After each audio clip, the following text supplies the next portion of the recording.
목사님 나오셔서 설교하시겠습니다. 예, 우리 전우자우로 같이 사랑하겠습니다. 사랑합니다. 사랑합니다.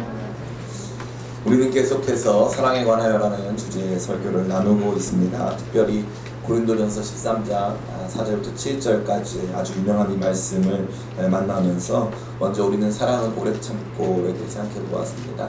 사랑은 오래 참는다는 것은 사랑하는 사람이 내면 속에 갖게 되는 태도, 자세, 상태가 된다 말씀을 드렸습니다. 이와 같은 사랑의 오래 참음은 먼저는 기다려줌, 두 번째는 덮어줌, 세 번째는 견뎌냄과 같은 태도의 마음과 태도가 임한다고 말씀드렸습니다. 두 번째 시간 우리는 사랑은 온유하고 라는 제목의 말씀을 또 나누었습니다. 온유함은 원래 그 사람이 순하다, 착하다 이런 뜻이 결코 아니라고 말씀드렸습니다. 이 온유함은 외면적 표현이라고 했습니다. 온유한 말, 온유한 행동, 온유한 태도와 자세들을 타인에게 또 다른 사람들에게 보여줄 수 있는 그러한 모습이라고 말씀드렸습니다. 이 온유함을 설명하기 위해서 사도 바울은 무엇이 온유함이 아닌가에 대해서 7가지에 걸쳐 말해주고 있습니다. 시기하지 않고 자랑하지 않고 무례히 행하지 않고 자기 유익을 앞서 구하지 않고 성내지 않고 원한을 품지 않는 모습이 바로 온유한 모습이다 하는 것을 사도 바울이 구체적으로 열거하여 설명해주고 있었습니다. 그리고 지난 시간 우리는 진리와 함께 기뻐하고 라는 제목의 설교를 통하여서 사랑은 결코 불의한 모습을 기뻐하지 않고 그것과 절대 어울리지 않는다고 말씀드렸습니다. 또한 불의와 진리는 언제나 구원과 관련된 내용과 어울러서 나오기 때문에 참다운 사랑은 바로 기독교적인 사랑, 참 진리 가운데 있는 복음 가운데 있는 사랑인 것을 함께 생각해 보았습니다. 이것은 사랑의 궁극적 식별 기준이라고 할 수 있습니다. 내가 그 사람을 너무 사랑하는데 그 사람은 누군가의 배우자다. 그런 종류의 사랑은 존재할 수 없다는 것입니다. 그것은 절대 참 사랑의 기준이 될 수 없다는 것이죠. 사랑하는 사람의 감정과 그의 열정이, 그의 사랑이 온전하고 참다운 것을 보여주는 것은 결코 아니다. 진짜 사랑은 진리, 옳은 것, 참된 것, 정말 우리가 가야 하는 바로 그 길 안에서 그 기쁨과 가치를 찾는다. 그것이 진짜 사랑이다 하는 말씀을 생각해 본 바 있습니다. 이제 우리는 이러한 사랑의 성격과 특징을 살피는 마지막 부분 가운데 놓여져 있습니다. 이 부분은 지난번에 말씀드린 대로 모든 것 파트가 되겠습니다. 이 고린도전서 13장 4절부터 7절을 4가지의 부분으로 나눌 수 있는데, 하나는 사랑은 오래 참고 부분입니다. 두 번째는 뭐뭐하지 아니하고 부분, 세 번째는 기뻐하고 부분, 그 다음 네 번째는 모든 것 이렇게 되어 있습니다. 그러니까 오늘 우리가 만나게 되는 지점은 바로 사랑은 모든 것을 어떠한 방식으로 이겨내고 또 견뎌내는가 하는 것을 나타내 보여주고 있습니다. 모든 것을 참으며 모든 것을 믿으며 모든 것을 바라며 모든 것을 견디느니라. 아무쪼록 이 말씀을 통하여 사랑의 어떠함을 더욱 깊이 바라보고 그것을 더욱 사모하는 가운데 그 사랑의 능력 속에 살게 되는 저와 여러분 다 되시기를 예수님의 이름으로 축원합니다. 본격적으로 말씀을 살피기에 앞서 우리가 먼저 봐야 할 것은 오늘 다루게 되는 이 모든 것 파트는 사랑에 대한 정의가 아니라는 것입니다. 사랑이 뭐냐 라고 말해주지 않는다는 것이죠. 대신 사랑은 이렇게 좋다, 사랑의 능력을 보여주고 있습니다. 사랑의 정의, 사랑의 어떠함을 말해주는 것이 아니라 사랑이 어떠한 능력이 있는가 하는 것을 말해주고 있다는 것이죠. 앞서 말씀드린 대로 앞서 등장한 모든 내용들이 사랑하는 사람의 내적인 상태와 외적인 표현을 보여주고 사랑의 궁극적 식별 기준이 진리 가운데 놓여있음을 보여줬다면 오늘 이 말씀은 사랑의 능력을 보여주고 있습니다. 다시 말해 진정한 사랑이라면 이와 같은 능력을 나타낸다, 발휘한다 라는 것입니다. 그 능력을 이해하기 위해서 우리가 본문을 읽을 때 보게 되는 단어는 바로 모든 것입니다. 모든 것. 사랑은 이러한 것을 이겨내고 저러한 것을 이겨내고 이러한 질병의 효과가 있고 저러한 상태에 도움이 된다 라고 말하지 않고 사랑은 모든 것에 그 능력을 발휘한다고 나와 있습니다. 이것은 모든 상황, 모든 사건, 모든 한계와 장애, 어려움 등을 뜻하는 것입니다. 그러한 모든 것 가운데서도 사랑은 나타날 수밖에 없다는 것이죠. 사자성어 중에 낭중지추라는 말이 있습니다. 낭은 주머니라는 뜻이고요, 추는 송곳이라는 뜻입니다. 주머니 속에 천으로 된 주머니 속에 송곳이 들어있으면은 어쩔 수 없이 송곳이 삐져나올 수밖에 없습니다. 그와 같이 사랑이 있다면 어쩔 수 없이 어떠한 상황이 되었든지 그 사랑의 능력이 나타날 수밖에 없음을 이 말씀은 잘 보여주고 있는 것입니다. 그러니까 사랑은 우리로 하여금 어떠한 상황과 사건과 환경 속에서도 어떠한 대상을 향해서도 참으며 믿으며 바라며 견디게 해준다는 것입니다. 이것이 사랑의 능력, 사랑의 힘이 되는 것입니다. 사랑은 약하지 않습니다. 사랑의 외적인 표현이 온유함이라고 해서 사랑 자체가 약할 거라고 생각하는 것은 착각입니다. 사랑은 굉장히 강력합니다. 사랑보다 더 강한 것은 존재하지 않습니다. 박찬욱 감독의 이 복수 3부작 시리즈가 있는데 첫 번째 영화는 복수는 나의 것이었습니다. 복수는 나의 것. 박찬욱 감독이 주목하는 것은 인간 내면에 있는 복수심이 결국 역사 혹은 이 세상의 원동력이 될 수 있다는 것을 보여주는 것이죠. 우리 국내 영화에서 다시 말해서 박찬욱 감독 영화만 그거 다루는 것이 아니라 제가 개인적으로 굉장히 좋아하는 영화가 있는데 대부입니다. 대부. 그 영화 대부에도 보면은 그 시실리아에서 일어난 한 사건으로 말미암아 일어난 일들이죠. 사실 그 모든 일들은 복수의 이야기입니다. 복수가 복수를 낳고 그 복수로 말미암아 사람들이 이겨내고 투쟁하고 싸우면서 무언가 일이 일어나는 거죠.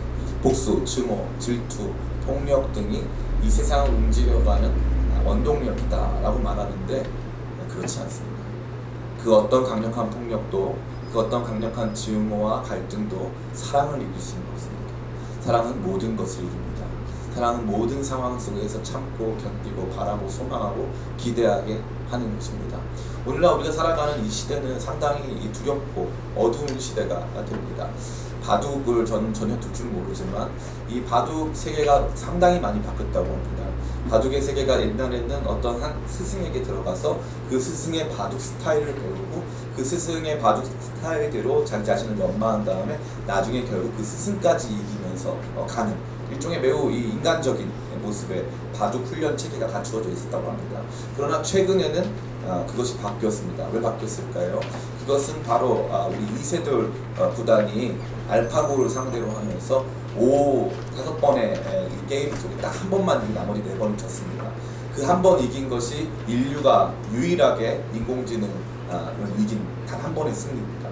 나머지 모든 부분에서 인류는 바둑에서 실패했습니다. 바둑은 인간이 둘 수 있는 가장 강력한 지적인 활동이라고 할 수 있는데 그러한 곳에서 인간이 완전히 실패했기 때문에 바둑은 더 이상 특별한 스승을 따라서 배우지 않습니다.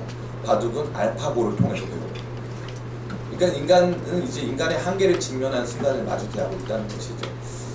오늘날 우리 사회면에서 볼 수 있는 사건과 사고는 인간에 대한 그 어떠한 소망과 기대, 바람 등을 가질 수 없게 만들고 있고 미래에 대한 굉장히 큰 두려움을 만들어내고 있습니다. 그러나 여전히 우리는 살아갑니다. 여전히 우리는 웃습니다. 아무리 힘들고 어려워도 우리는 살아갑니다.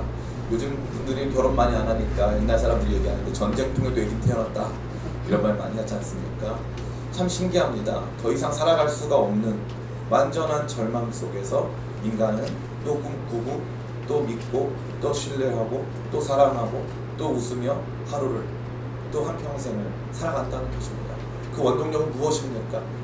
사람들이 주목하듯이 복수, 증오, 긴장, 갈등, 폭력 등이 이 세상의 원천이 돼서 세상을 움직이고 있는 것 같아 보이지만 그것이 흔들려고 하는 사랑 그 자체는 절대 흔들리지가 않아서 인류는 계속 서로를 사랑하고 계속적으로 사랑을 중심으로 한 아름다운 것들을 생각하고 고민하고 꿈꾸고 사랑하고 있다는 것입니다. 참 얼마나 신기한 일인지 말로 할 수가 없습니다. 사랑은 엄청나게 강력한 것입니다. 남녀간의 불완전한 사랑을 가진 것만으로도 사람들은 많은 것을 해냅니다. 그들은 포기하지 않습니다. 그들은 서로를 향한 신뢰와 소망을 멈추지 않습니다. 그들은 한계를 견뎌냅니다. 아무리 힘들고 어려운 상황에서도 어머니의 사랑은 모든 것들을 이기게 하는 것입니다. 사랑하는 성도 여러분, 사랑에 대한 믿음이 여러분 안에서 멈추지 않기를 간절히 축원합니다. 사랑 그까짓 건 뭐 대단한 것도 아닌데 그런 시간들이 우리한테는 많죠. 그리고 또 한편으로는 그게 사실 같아 보일 때도 많이 있습니다.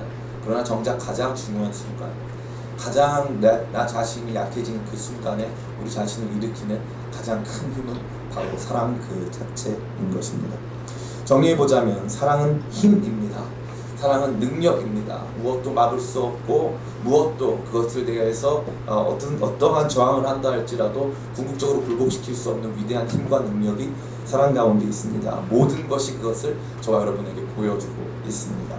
사랑은 참고 바라보고 믿으며 견디는 능력이고 모든 것을 이기게 합니다. 특별히 우리는 여기 등장하는 동사들의 방향을 좀 생각해 보기를 원합니다. 이 모든 동사들은 미래를 향해 있습니다. 목사님, 처음에 참고는 미래 같아 보이지 않고 현재 같아 보이는데요. 제가 지난 시간에 말씀드린 것과 같이 이 참고는 그냥 참는다는 뜻이 아니라 덮는다라는 뜻입니다. 덮는다. 이 덮는다는 과거를 덮는다는 거죠.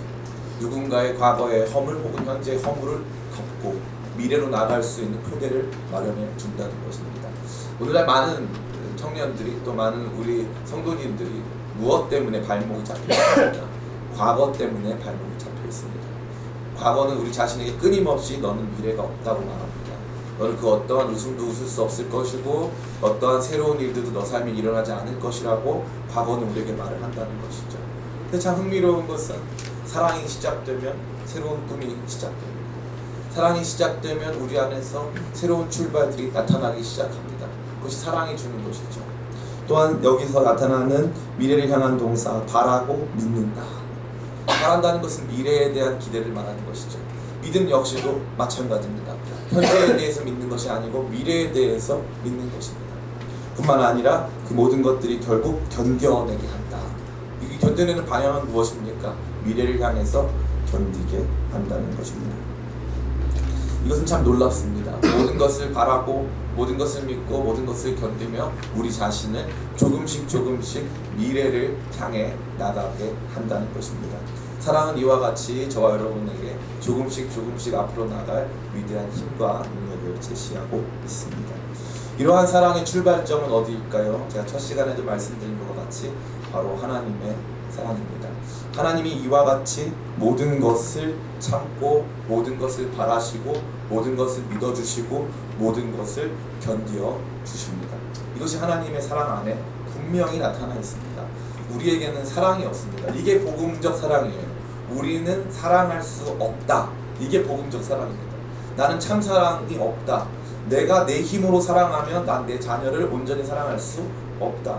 내가 내 힘으로 사랑하면 나는 내 배우자를, 내가 사랑해야 하는 사람들을 온전히 사랑할 수 없다. 나는 그러한 사랑이 존재하지 않는다. 심지어 나는 나 자신도 온전하게 사랑할 수가 없다. 나의 사랑은 불의를 기뻐한다. 나의 사랑은 언제나 내 욕망과 감정의 지배를 받는다. 나의 사랑은 내 과거로 말미암아 얼룩져 있다. 이러한 잘못된 마음이 우리 가운데 있는 것이죠. 그런데 그것을 발견하고 인정하고 수용한다면 우리는 참다운 사랑을 배울 수 있는데 그 참다운 사랑은 바로 하나님께로부터 나타난 사랑입니다. 누군가 저에게 목사님 구약 성경의 내용이 무엇입니까? 라고 저한테 물어보신다면 구약 성경의 내용은 끈질긴 하나님의 사랑이라고 저는 감히 말씀드릴 수 있습니다. 태초에 하나님께서 에덴 동산을 만드시고 거기에 하나님 형상을 닮은 아담을 두시고 아담이 사랑할 수 있는 하와를 만드사 그 두 사람을 사랑으로 살게 하셨습니다. 그러나 그들은 하나님께 반역했습니다. 하나님을 반역한 뿐만 아니라 스스로 하나님이 되고자 했습니다. 하나님이 얼마든지 그 인간 프로젝트를 취소하실 수 있었습니다. 하나님은 포기할 수 있었습니다. 그러나 하나님은 사랑이시기에 하나님은 포기하지 않으셨습니다. 하나님은 아브라함을 포기하지 않으셨습니다. 수많은 사람들이 아브라함을 믿음의 사람이라고 말하는데 저는 감히 말씀드리지만 아브라함은 믿음의 사람이 아닙니다. 아브라함은 믿음으로 위대한 한 걸음을 뛰었지만 두 걸음 도망쳐야 했습니다. 가나안 땅에 들어가자마자 가뭄이 닥쳤을 때 아브라함은 바로 애굽으로 내려갑니다. 애굽으로 그냥 내려갔습니까? 아니요. 애굽에 내려가서 자기 아내를 누이라고 속입니다. 이러한 일이 언제까지 발생할까요? 똑같이 아브라함이 이삭을 낳기 바로 직전까지 똑같은 모습을 보여줍니다. 아브라함은 86세가 되던 해에 자기 육신으로 낳은 아들 이스마엘을 낳았습니다. 전혀 믿음이 없었습니다. 부인이 하자는 대로 넘어갔습니다. 하나님께 대하여서 온전한 신뢰를 갖지도 못했습니다. 그러한 아브라함을 하나님께서 끝까지 신뢰하십니다. 끝까지 바라보십니다. 그 아브라함의 이름을 바꿔주십니다. 내가 너의 이름을 바꿔주겠다. 너 더 이상 아브라함이 아니고 아브라함이다. 이름 바꿔주시고 그를 인도해 주시는 거죠. 이러한 아브라함 이야기의 패턴이 단순히 거기에 멈출까요? 절대 그렇지 않습니다. 야곱은 속여 뺏는 사람이라는 이름을 가지고 있습니다. 그는 뭐든지 속여서 뺏어서 자기의 것으로 누리고자 했던 사람입니다. 그의 이름 자체가 사기꾼이라는 뜻이에요. 근데 하나님께서 어떻게 하십니까? 야곱아, 너 이름 사기꾼 아니야. 너 사기꾼 아니야. 너 이스라엘이야. 너는 하나님과 더불어 싸워서 이긴 존재야. 그의 이름을 바꿔주시죠. 비단 성경에서만 그랬겠습니까? 예수님께서는 시몬 베드로를 만나십니다. 시몬아, 요한의 아들 시몬아, 내가 장차 너를 개발하리라. 개발은 반석이라는 뜻입니다. 굳건히 흔들리지 않는 든든한 반석과 같이 그를 만들어 주시겠다는 것입니다. 그러나 시몬은 전혀 그러한 사람이 아니었습니다. 예수님을 향해서 믿음의 고백을 하다가도 예수님께서 십자가에 오르사 죽으시고 3일 만에 부활하실 내용을 말씀하시니까 예수님을 붙잡고 항변했습니다. 예수님을 꾸짖었습니다. 주님, 절대 그런 일이 일어나서 안 됩니다. 예수님을 부인하지 않겠다고 말했지만 예수님을 3번 부인했습니다. 그런 사람이 어떻게 반석이 될 수 있겠습니까? 그러나 예수님께서는 그를 포기하지 않으십니다. 성경의 모든 내용은 우리를 끝까지 포기하지 아니하시는 하나님의 위대한 사랑을 담고 있습니다. 이 하나님의 위대한 사랑의 이야기 없이는 우리의 사랑은 불완전할 수밖에 없는 것입니다. 그 하나님의 위대한 사랑이 저와 여러분을 향하여 나타납니다. 그 사랑은 먼저 어떻습니까? 그 사랑은 먼저 덮어줍니다. 우리의 죄악을 드러내지 않고 덮어주십니다. 제가 지난주 설교 때도 말씀드렸는데 예수님은 참 흥미롭습니다. 현장에서 간음하여 잡힌 여인이 왔을 때 사람들은 모두 예수님께서 어떻게 행동하는지를 지켜보고 있었습니다. 율법에 따르면 그녀는 돌에 맞아 죽어야 했습니다. 그러나 그럼에도 불구하고 예수님께서 말씀하십니다. 누구든지 죄 없는 자가 먼저 치라. 그러자 모든 사람들이 예수님의 자리를 떠나갑니다. 그때 어떻게 하시죠? 너를 정죄하던 자들이 어디 있느냐? 주여, 아무도 없습니다. 나도 너를 정죄하지 않으니 다시는 죄를 범하지 마라. 예수님께서 그녀의 죄를 없다고 하지 않으셨어요. 가는 그거 별거 아니야. 다 그렇게 살아. 그렇게 말씀하지 않으셨습니다. 그녀의 죄를 인정해 주셨고 그녀의 죄가 있음을 예수님께서는 말해 주셨습니다. 그러나 어떻게 하셨죠? 사랑으로 덮으십니다. 다시는 죄 짓지 말라고 그녀에게 미래를 주시는 것입니다. 이것이 하나님의 놀라운 사랑입니다. 허물 많고 죄 많고 상처로 얼룩진 우리의 과거를 하나님의 사랑이 덮습니다. 사랑이 덮어요. 상처가 나면 뭘 바릅니까? 제가 특정한 브랜드 연고를 광고한 건 아니지만 후시디를 발라요. 덮어요.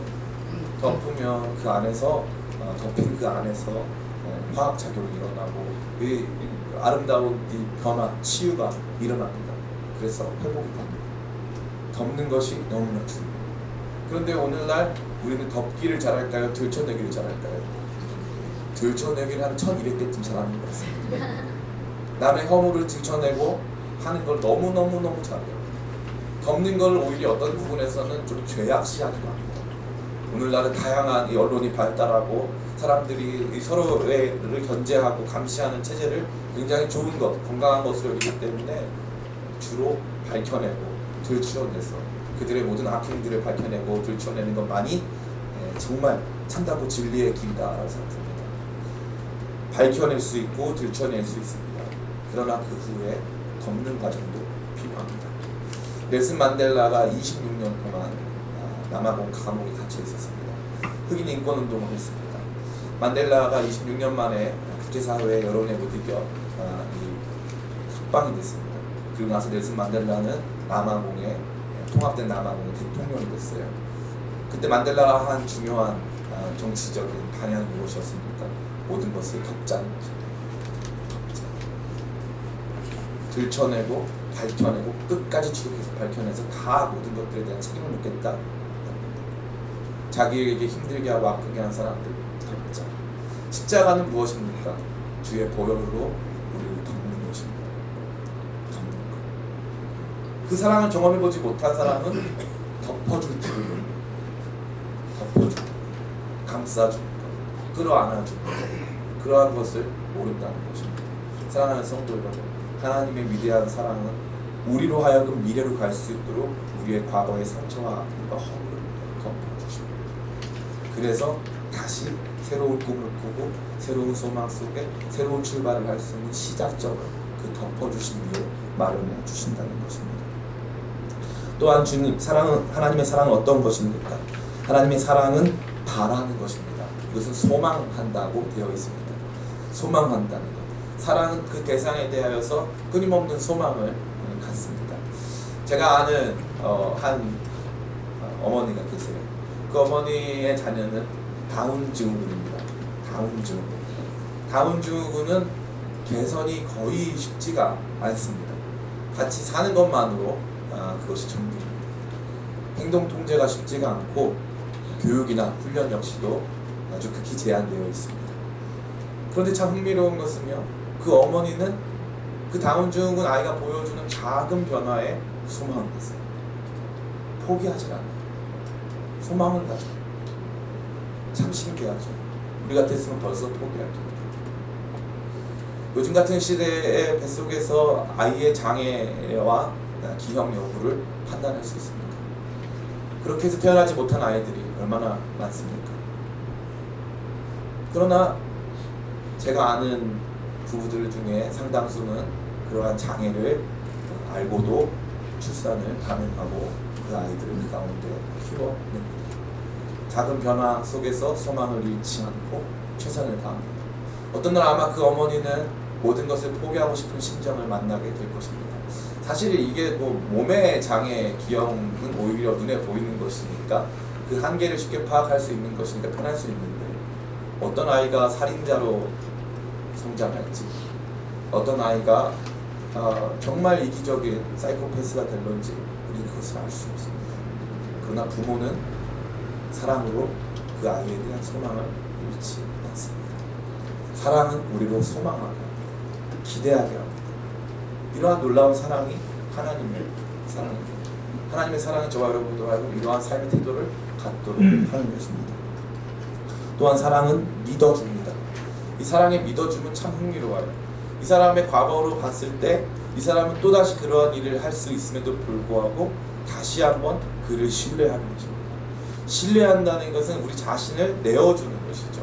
우리 자신의 재정을 준다던가, 우리 자신의 시간을 준다던가, 우리 자신의 마음을 준다던가 하는 모든 과정을 통해서 그에게 우리 자신을 과감히 던지는 것이 되는 것입니다. 또 믿어주고 또 믿어주고 또 믿어주고. 참 쉽지가 않습니다. 참 쉽지가 않아요. 자녀가 날마다 도둑질을 합니다. 부모가 용돈을 주고 싶을까요? 안 주고 싶을까요? 네, 차라리 용돈만 주고 끝내고 싶을 거예요. 그런데 부모는 또 한 번 자녀를 믿어주는 거죠.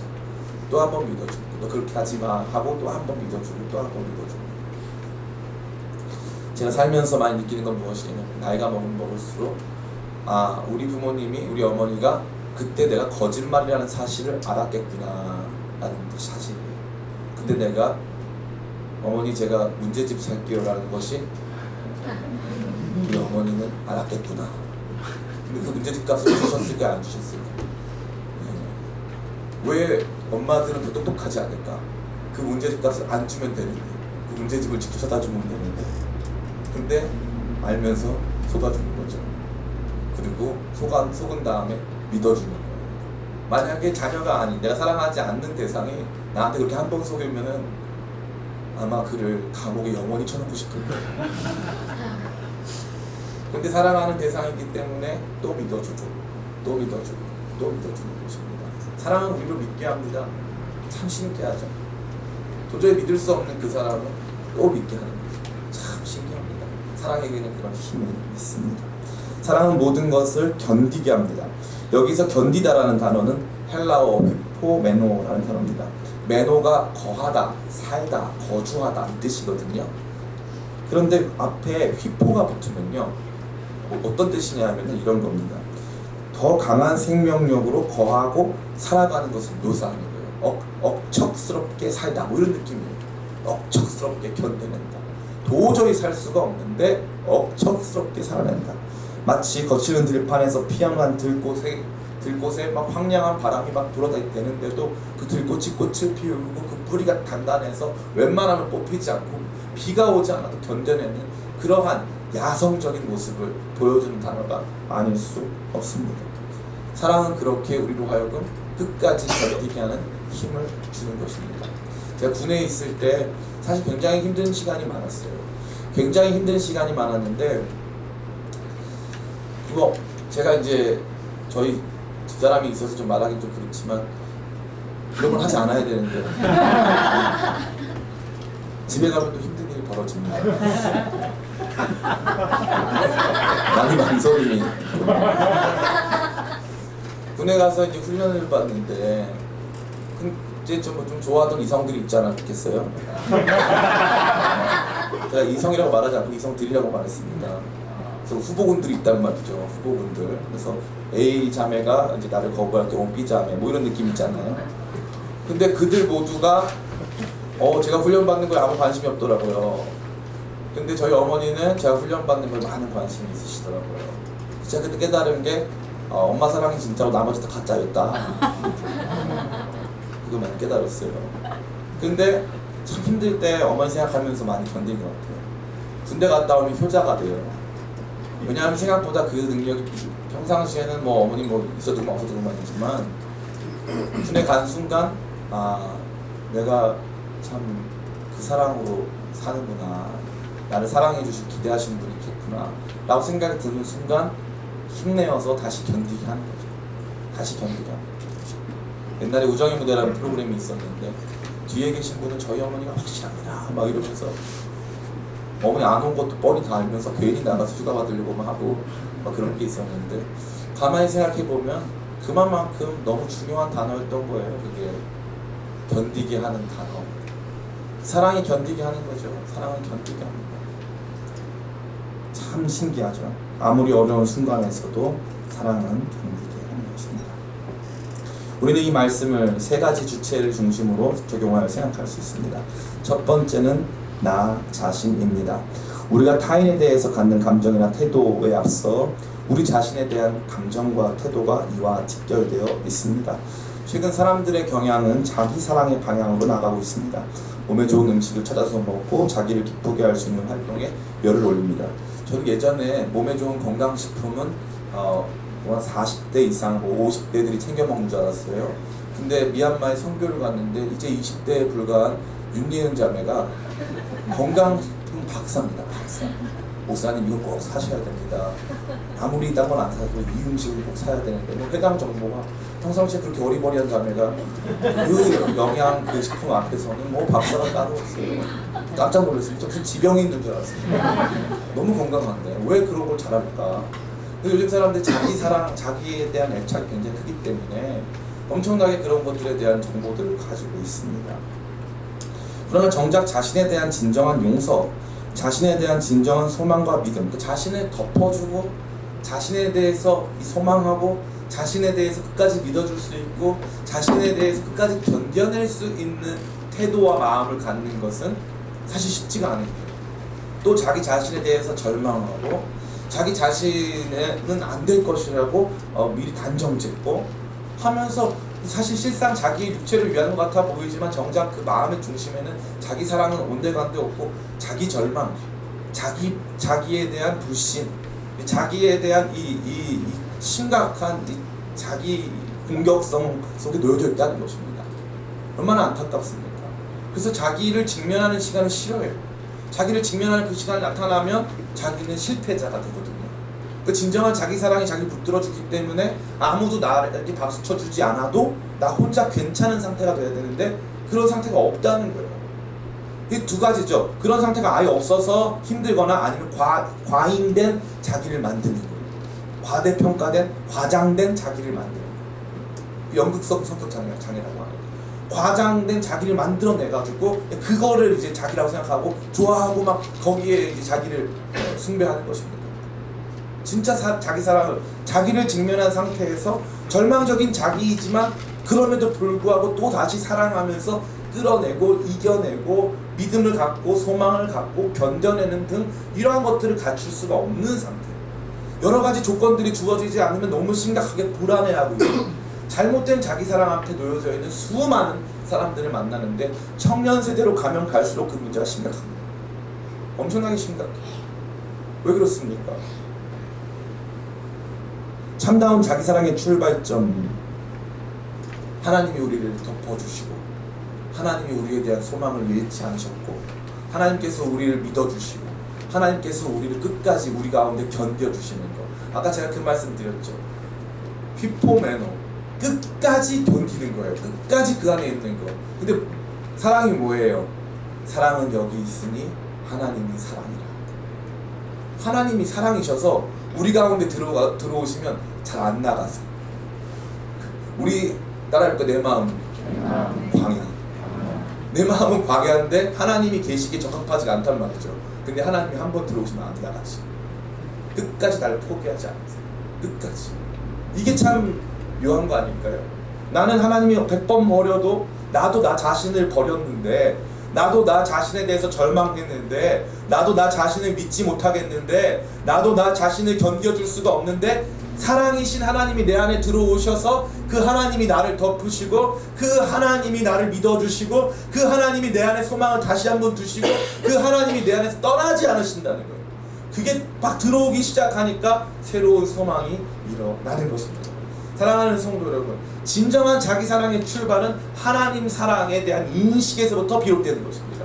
하나님이 나를 사랑하신다는 생각이 들어오면서부터 나를 진짜 사랑할 수 있게 되는 것이죠. 이 말씀을 적용할 수 있는 두 번째 대상은 바로 타인입니다. 우리는 누군가의 과거보다 그의 미래에 대한 관심을 기울이고 그를 믿어주고 참아주고 그에 대한 사랑을 끝까지 견지할 수 있습니까? 그렇지 못하다면 우리에게는 사랑이 없다는 것입니다. 사랑은 낭중지추와 같아서 사랑이 있다면 타인에 대하여서 반드시 그러한 모습이 나타날 수 있는데 우리 가운데는 그러한 모습의 사랑이 없다는 것이죠. 그럼 이 타인은 누구를 향합니까? 가장 가까운 타인, 우리가 만나는 첫 번째 타인은 부모입니다. 부모는 우리가 만날 수 있는 첫 번째 이웃이 됩니다. 10계명을 쫙 열거해보면 1계명부터 4계명은 하나님께 대한 계명입니다. 그 뒤에 계명은 이웃에 대한 계명인데 참 재밌는 것은 약속 있는 첫 계명, 제5계명은 부모에 대한, 그 이웃을 부모라고 하는 특정 대상으로 한정지어서 부모에 대해서 가져야 될 태도를 보여주고 있습니다.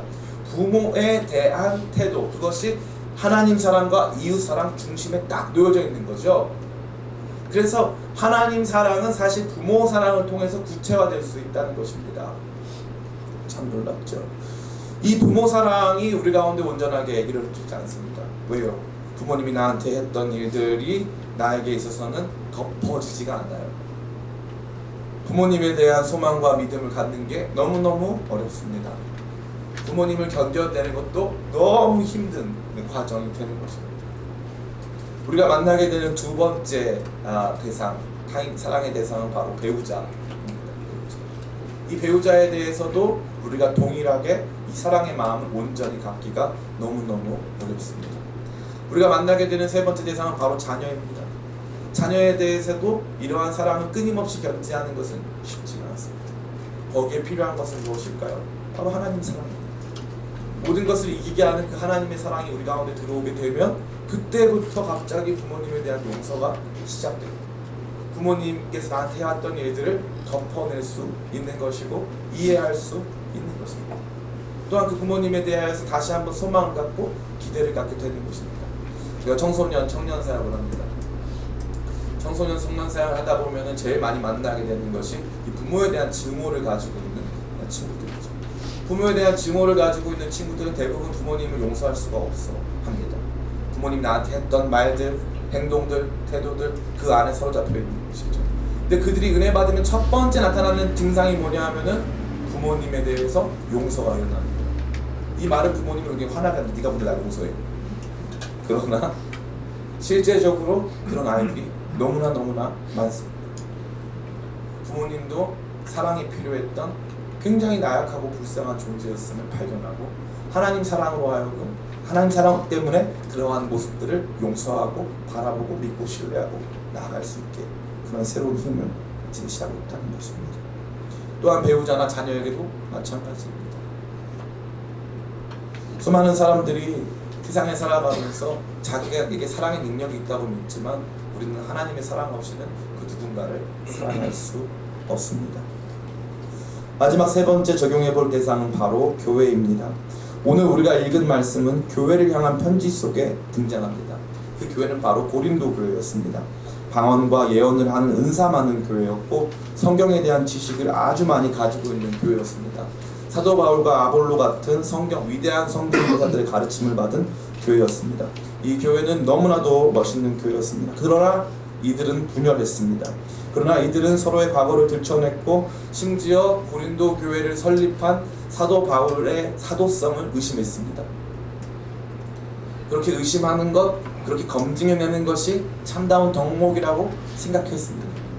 정작 이 교회는 사도 바울이 없었으면 존재하지 않았을 텐데 그것에 대한 감사함이나 그것에 대한 마음은 전혀 갖고 있지 못했습니다. 무엇이 옳은가를 반드시 밝혀내서 우리는 그것을 따라가서 우리 자신을 옳은 존재로 증명해내겠다 라고 하는 것입니다.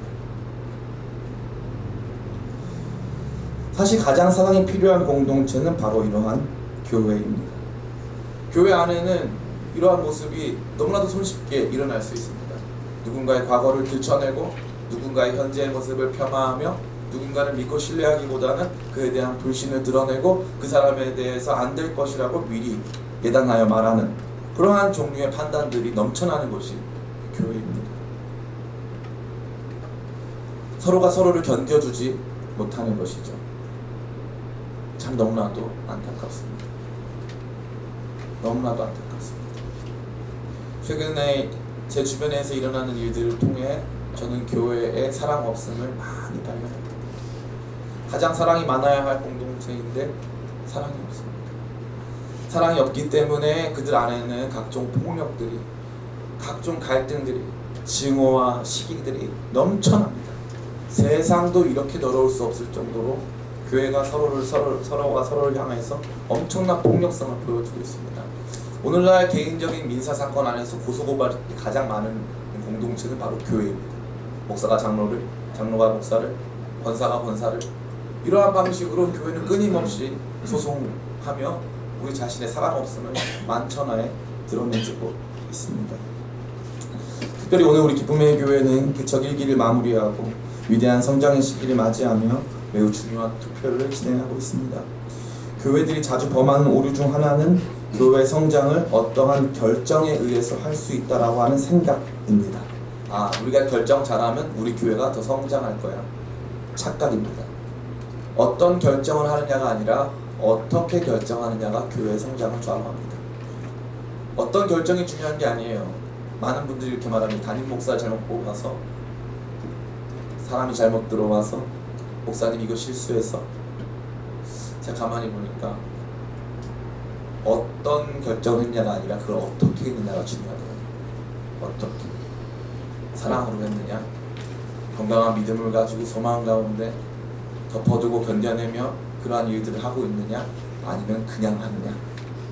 결국 우리가 이것을 바라보고 나서 이전하면 더 부흥할 거야, 어떻게 되면 더 잘 될 거야. 제가 처음에 그런 생각이 있었어요. 그런데 지금 생각이 없어요. 이전한다고 더 잘 될까 모르겠어요. 그건 우리에게 속한 일이 아니에요. 그건 하나님께 속한 일이에요. 대신에 제가 한 가지 방법을 가르쳐 드릴게요. 이전을 하거나 하지 않거나 여기 있거나 어딜 가거나 우리 교회가 성장하고 또 우리 교회 안에서 여러분들이 기뻐할 수 있는 방법은 사랑하면 됩니다. 사랑하면 돼요.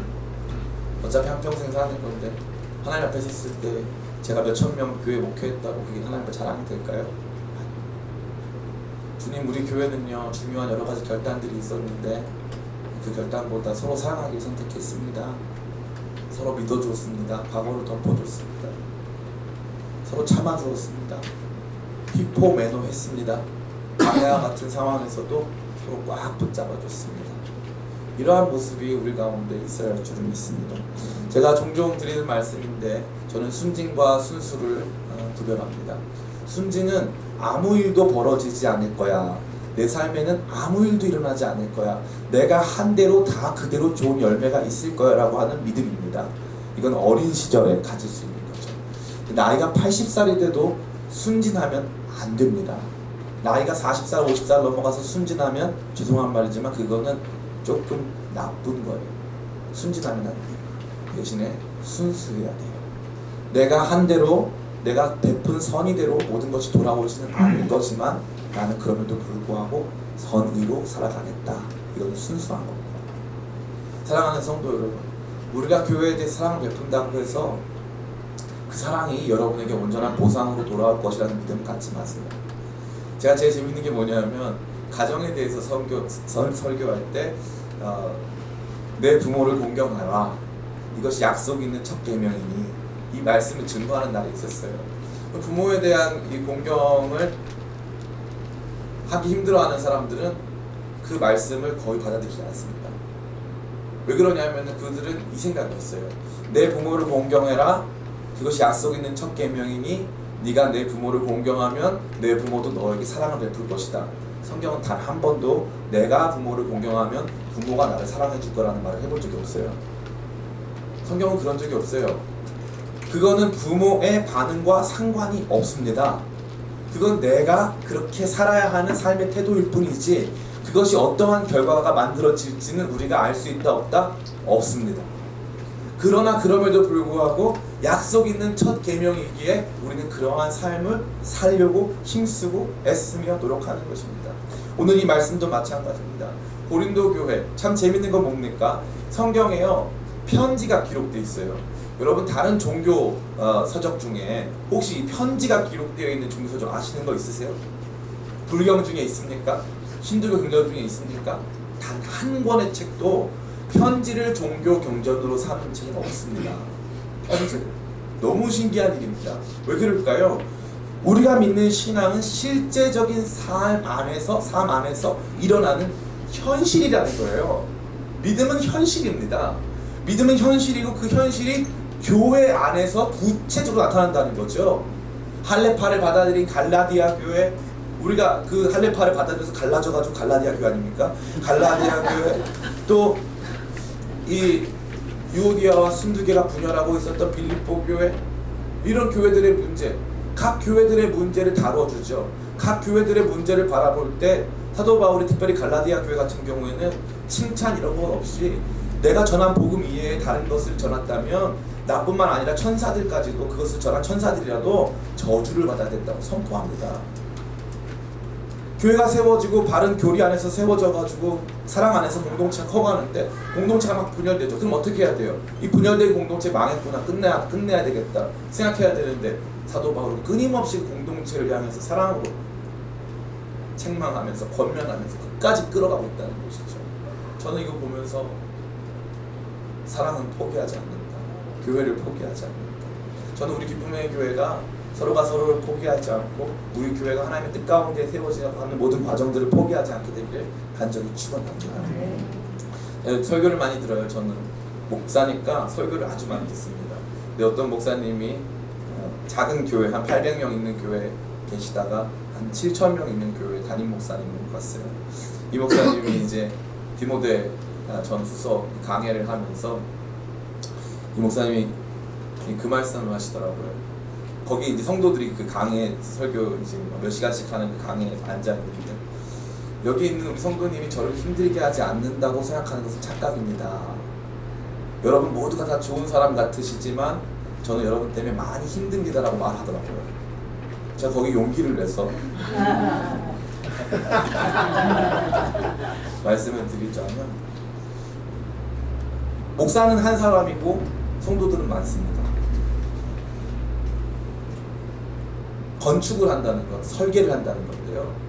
설계를 하면 이걸 선택하면 저걸 포기한다는 뜻이에요. 이걸 선택하면 저걸 포기했어요.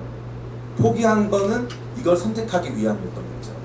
그러니까 목사로서 무언가를 선택했다는 것은 어쩔 수 없이 이것을 포기했다는 것을 의미하는 거예요. 그런데 내가 포기한 것, 내가 선택한 것으로 말미암아 교회가 잘 되는데 성도들은 담임 목사가 포기한 내용을 보면서 실망해요. 그게 당연한 겁니다. 당연한 거예요. 그러나 어느 날 제가 완전히 이 심리적으로 육체적으로 다운이 되어 있는 상태에서 그런 얘기를 들었다. 기분이 좋을까요? 안 좋을까요? 여러분이라면 좋으시겠어요? 안 좋으시겠어요? 안 좋은 게 정상이에요. 그 얘기 들었는데 기분 막 좋으면 이상한 거예요. 목사님이 이제 병원에 가셔야 되겠다 이 생각을 들어야 되는 거예요. 목사한테 그런 기대를 하지 마세요. 사람이니까. 그런 기대를 하지 마세요. 그 기대를 한다는 게 순진하다는 뜻이에요. 그 기대를 하지 마세요. 목사도 기분이 나빠요. 그잖아요. 목사도 사람이니까 기분이 나쁘단 말이에요. 제가 여러분 없는 데서 여러분의 뒷담화를 했다. 여러분 기분 좋으시겠어요? 나쁘시겠어요? 기분 좋습니다 이러면 같이 병원에 가셔야 돼요. 기분이 나빠야 되는 거예요. 기분이 나빠요. 제가 그런 나쁜 시간이 많았을까요? 많았을까요? 없었을까요? 많았어요. 많았어요. 딱 목회 그만두고 싶더라고요. 진짜로 그런 시간이 아주 많았어요. 아주. 딱 목회 그만두고 아니 어차피 이럴 거라면 영혼 팔고 사람이 많은 주는 교회 가고 싶더라고요. 진심이에요. 진심. 그런 날들이 지금도 있어요. 지금도. 저는 그런 거 숨기고 싶지 않아요. 지금도 있어요. 언제든지 좋은 제안만 온다. 그런 마음이 있어요. 왜 없습니까? 저 포장하잖아요. 그런데 참 신기한 게 있죠.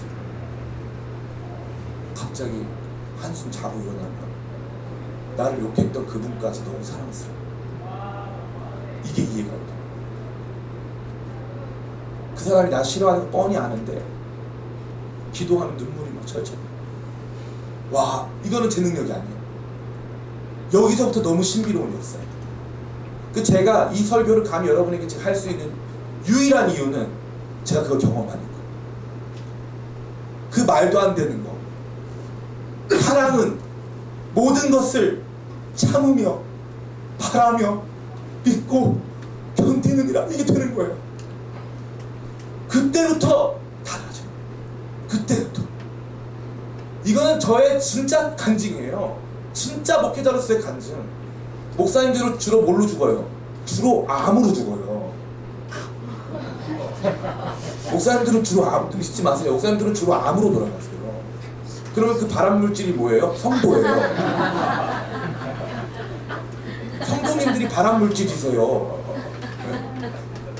성도님들 때문에 돌아가세요. 주로. 그런데 흥미로운 게 나 오늘 못하겠다, 더 이상 나 못하겠다 하는데 잠을 잘 자야 되나 봐요. 잠 잘 자고 일어나서 기도를 딱 하면 눈물이 막 흘러요. 주님 그 성도를 축복해 주세요. 그게 가짜가 아니고 진짜. 그래서 그 성도를 다시 만날 용기가 나. 다시 만나서 손잡을 용기가 나. 그 성도를 봤을 때 웃음이 나오는데 그 웃음이 제가 가짜로 지어내는 웃음이 아니라 하나님의 사랑이 제 안에 부어지면 저의 모든 인격적 결함, 제가 가지고 있는 모든 한계와 장애를 뛰어넘고 제 상처를 다 뛰어넘어서 그 사람을 향해서 저 자신을 던질 수 있는, 저로서는 할 수 없는 위대한 일들이 벌어진다는 뜻이죠. 아마 많은 어머니들은 이거 자녀들을 키우면서 이것을 경험하셨을 거예요. 도저히 사랑할 수가 없는데 갑자기 그 모습이 너무 치근하고 갑자기 너무 사랑스러워. 견뎌내고 이겨내고 또 소망할 수 있는 그런 위대한 일들. 이게요 목사한테만 일어날까요? 그렇지 않습니다. 성도들 가운데서도 일어나요. 서로가 서로에게도 일어나요. 그게 하나님 사랑이 있는 공동체의 위대한 특징입니다. 저는 우리 교회가 그 하나님 사랑이 넘치는 간절히 축복합니다. 저는요 너무 좋아요. 너무 자랑스러워. 우리 기쁨의 교회 너무 자랑스럽습니다. 아침에 막 투표하고 찍어서 올리고 뭐 진짜 축제 자기들끼리 오 올리고 막. 다른 교회 같았으면요 막 초긴장해가지고 어떻게 투표 결과가 나올 것이냐 막 해가지고 막 이쪽에서 한쪽에서 대책말을 하고 있고 막 그럴 거예요. 파별로 나눠서. 그리고 막 어느 교회는 쪽지 돌아다녀요. 1번 찍어 쪽지 돌아다녀요. 솔직히 우리 교회 돌렸다, 쪽지 돌렸다 하시는 거지. 덮어드릴게요. 김대강 목사님 덮어주시죠. 우리 교회 좋은 교회입니다. 우리 교회 더 위대하고 좋은 교회로 만들어가기 위해서 진짜 필요한 건 하나님 사랑. 하나님 사랑이 부어지면요 어제까지 교회에 대해 실망하고 목사님은 왜 그래 하다가 갑자기 오늘 왔는데 목사님 예뻐 보여. 목사님 우리 그나마 우리 목사님 나은 편이라는 생각이 들어. 정도면 양반이다 이러면서 쫙 이렇게 갑자기 막 덮어지는 거예요. 과거로 막 덮어지고 막 소망이 생기고 기대가 생기고 그나마 우리 목사님 이런 거 좀 잘하잖아 막 이러면서 갑자기 막 기대가 생기고 우리 교회 잘 되고 있다고 생각이 드는 거예요.